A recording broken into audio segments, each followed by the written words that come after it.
aboard Freedom. I'm excited to share that we are finally getting ready to leave the dock on another long trip through beautiful British Columbia.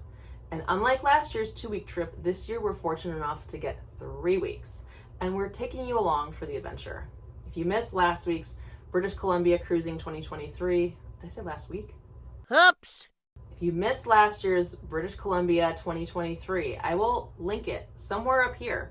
Go check it out before watching this series because last year was pretty amazing. Hoping this year will be just as, if not more amazing. But before we get going, I'm going to walk you through my process for trip planning, provision planning, how I create some of the routes, what tools I use, and then I'm going to tie up some loose ends. I'm going to go grocery shopping, do some laundry, get some stuff ready, and then we'll be ready to go. So let's dive right into it.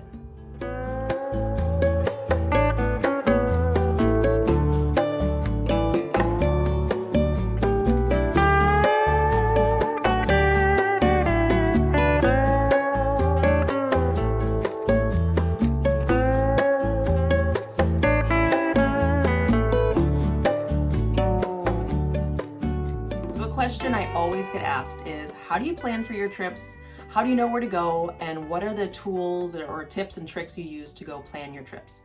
So that's why today I'm going to share with you exactly what we do. And it's very rudimentary. It's not rocket science. You don't need to be a licensed captain or anything special to plan a trip through British Columbia. But you do need to put some time in and some planning. And I know when people plan, God laughs. But at least this plan helps us identify how long the trip's going to be. We can estimate, how much cruising do we really want to do. For me, I'm a very visual person, so I like to visualize our trip over a timeline so we can see what is realistic for us and what might be maybe a little too much cruising. So as you can see, I start everything in Excel. I'm an Excel junkie. I love a good spreadsheet. So I basically create a calendar where I put in all of our dates that we're going to be cruising. And then Sean and I sit down and just ask each other, where do you want to go? I don't know. Where do you want to go? If you remember from last year's video, Desolation Sound is considered British Columbia / Canada's #1 cruising destination. This year we thought, let's spend our entire trip, which fortunately for us this year is 3 weeks versus last year's 2 weeks.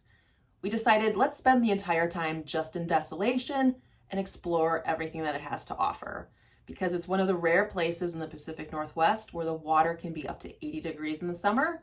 It's got a ton of little coves and anchorages. So even though it is one of the cruising hotspots here in the Pacific Northwest, you can cruise there and, still feel like you're in some privacy. There's plenty of space. You're never feeling like you're in a crowded anchorage or you're super, you're just in this crowd of boats like you might feel like if you're in the Caribbean or on the East Coast, which is what we've heard. Once we know generally the area that we want to be cruising in, I do some Google searching and I also use the Wagoner Guide. Unfortunately, I have the Wagoner Guide from 2021, but that's a great local resource for us to understand what are all the anchorages, kind of like the most popular anchorages. What are some of the suggested places to go based on weather, some little fun places to check out, places that are good for provisioning, like different bays and coves that might have a general store or maybe even a town with a grocery store or a town dock with water. For us, we have a water maker, so water isn't as big of a deal, but I consult the Wagoner Guide and some Google searches. Once I know generally where we're going to go, I map it out on my timeline in Excel. And what I like to do is I like to just I look at a map of the location and then I say, okay, based on what I know, where do we want to stay just a day? Where do we want to maybe stay 2 days? Where do we want to stay longer and what do we want to do? So I generally just start mapping out all of our stops to just say, if we have 21 or 22 days, what does that look like? Where can we actually go in that amount of time and be back in time to get back to work? I love using Navionics as a way to actually plan the routes. So Navionics, I can either use the app on my phone or just go in and use it on my laptop. I have found that Navionics, compared to Coastal Explorer, which we'll show a little later, Coastal Explorer is how we actually plan the routes to feed into our autopilot while we're actually cruising. The Coastal Explorer app kind of sucks. So I love opening up Navionics and just going point A to point B. I can do an automatic route where it gives me a suggested route, or I can do my manual route. That shows me where the most ideal route, or what the most ideal route looks like and how long it'll take. So I'll know how many nautical miles we're cruising. I'll know how many hours it's going to take from us to get to point A to point B. And that also helps me determine how many days we have. So if something is going to take us 18 hours to get there, I know that's going to chew through 2 days. So I might have to adjust something on my calendar to say, you know what, we're going to have to cut back on some places, because in order to go from here to here, we're sucking through an extra day. And in order to get back, if we want to do a longer run or shorter runs, we might chew through more days that way. So I love opening up Navionics and getting a quick snapshot of just how long each leg of the journey is going to be. Mentally, I like to know each day, what are we looking at here? Are we looking at 4 hours? Are we looking at 10 hours? Are we looking at 18 hours? And that also helps determine, do we really want to go as far or as maybe not so far as we initially intended? There is a very small chance we might feel extra adventurous and go to our plan A and B, where we go really far. But I'm not going to share that now because I don't want to jinx it. But basically, right now it's plan C, and we'll see what happens.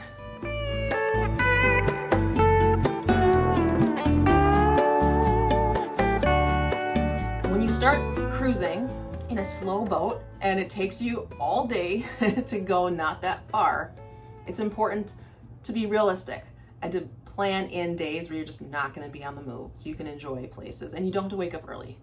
Because a lot of times, especially in this part of the world, there's a lot of current to factor in, so you might have to leave extra early in order to get slack tide, or you might need to leave, extra early just to take advantage of current to make it to your next destination in a reasonable amount of time. So I, again, just plot in extra days where tentatively I think we're going to stay a little longer and enjoy some stuff. So once I've got everything planned with the actual trip, the routes, the destinations, I even flag on there where we can get provisions based on what I've read online and through the Wagoner Guide, so I know where there's a general store or where there's an actual grocery store. I go and I plan our meals for that entire 3-week period. I don't do anything extra special. Shockingly, a lot of people think that provision planning has to be kind of difficult. I try to make it as simple as possible. Again, I go into my Excel spreadsheet, my handy dandy Excel tab for food plan. I map out Sunday through Saturday, and I do breakfast, lunch, dinner, and drinks. And I literally put in, what do we eat and drink on a regular basis? And what do I generally think we're gonna wanna make for dinner every night? And I do that for 7 days, and I basically times it by 3 to come up with how much food I need to go buy. And then from there, I create my grocery list directly from my Sunday through Saturday food map. It is very basic.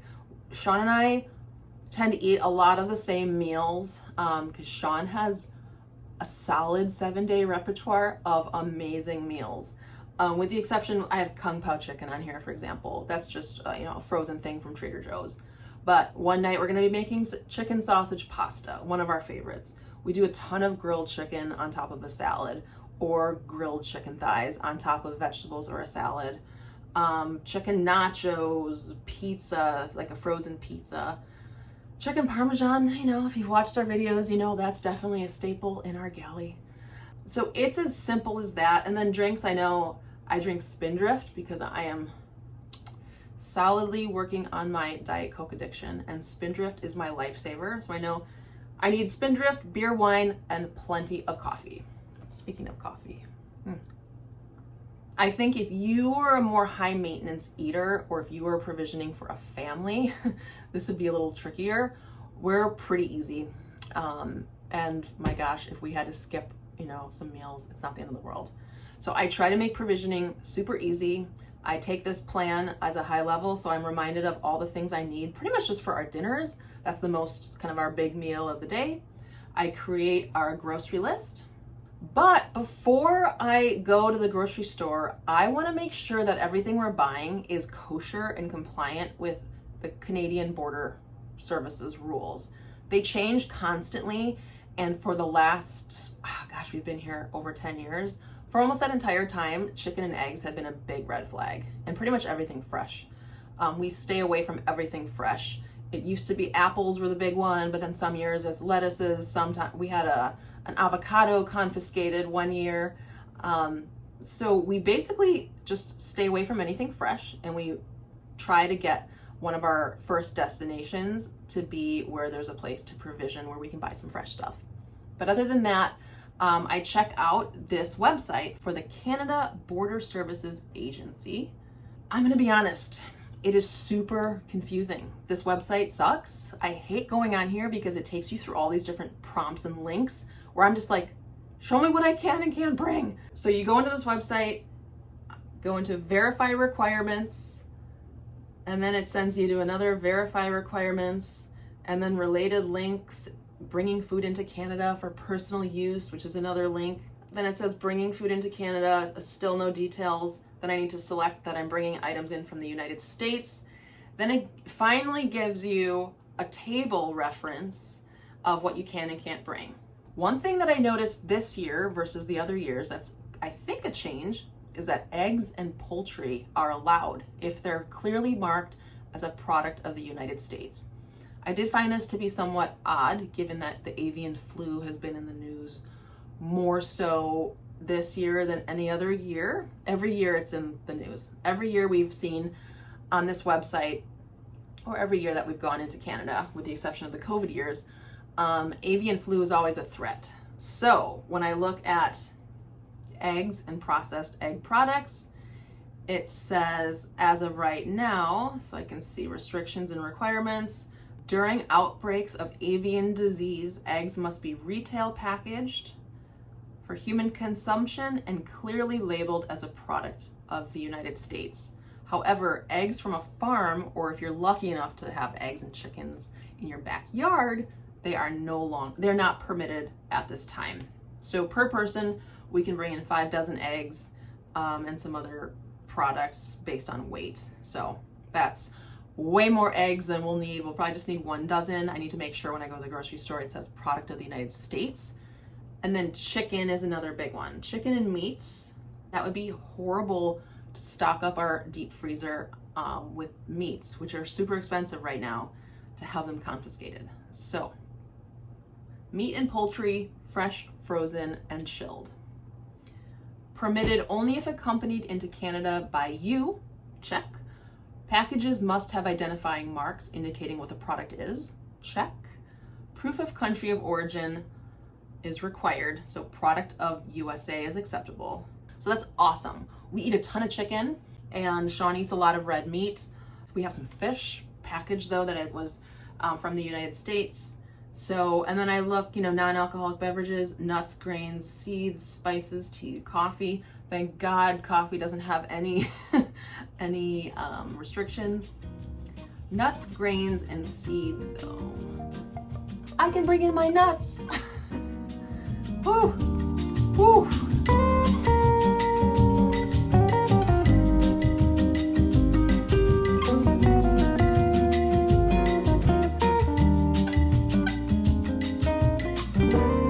Before we leave the dock, I always like to make sure our laundry and bed sheets are all clean so we don't end up wasting too much of our precious water while at anchor. And if you've ever made a boat bed before, you'll know that it's a nice upper body workout as well.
It is time to go provision freedom for our trip.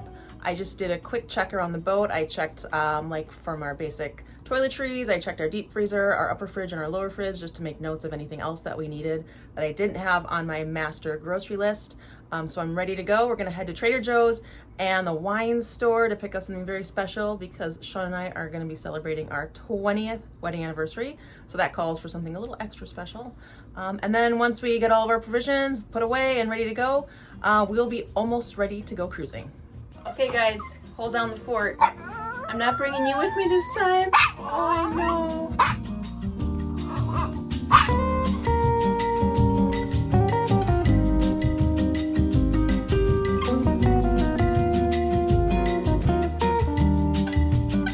So I just got back from Trader Joe's and I'm so embarrassed. I spent $450. In all fairness, just under $400 was Trader Joe's, and our bottle of bubbly was $57, but like I said, it's a very special occasion, so I chalk it up as worth it for a very special occasion. But wow, $390 for Trader Joe's. It is by far the most I've ever spent there. Insane. So this is what I bought. I cannot believe how much I spent. It's pretty crazy how expensive things are, so I don't know. $450.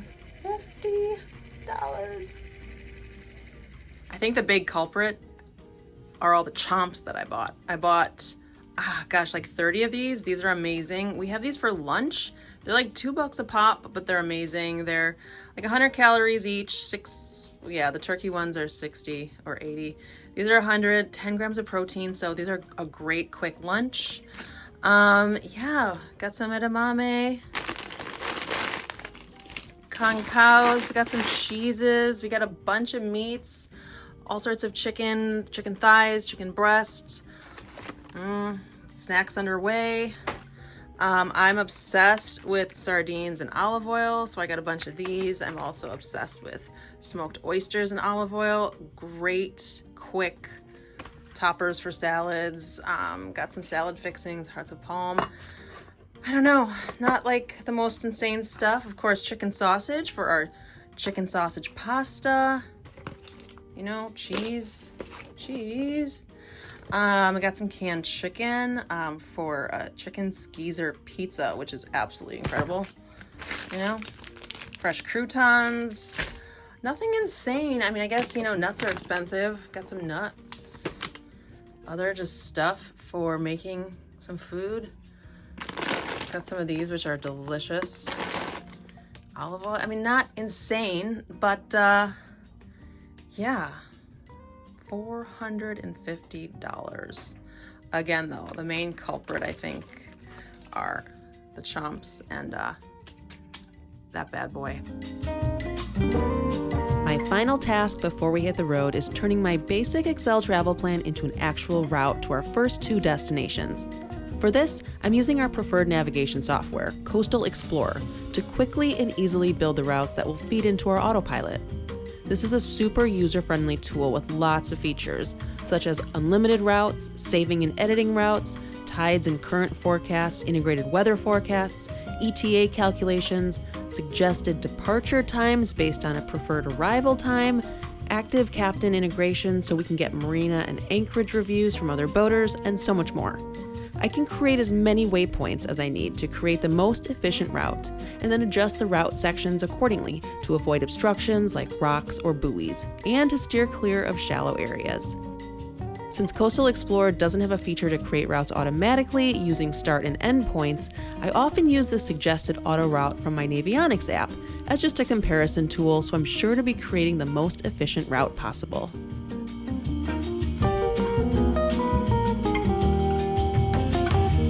Thanks for watching. If you enjoyed seeing our trip planning process, be sure to hit the like button. And of course, if you're new here, don't forget to subscribe so you won't miss next time when we arrive in Canada's #1 cruising destination, Desolation Sound.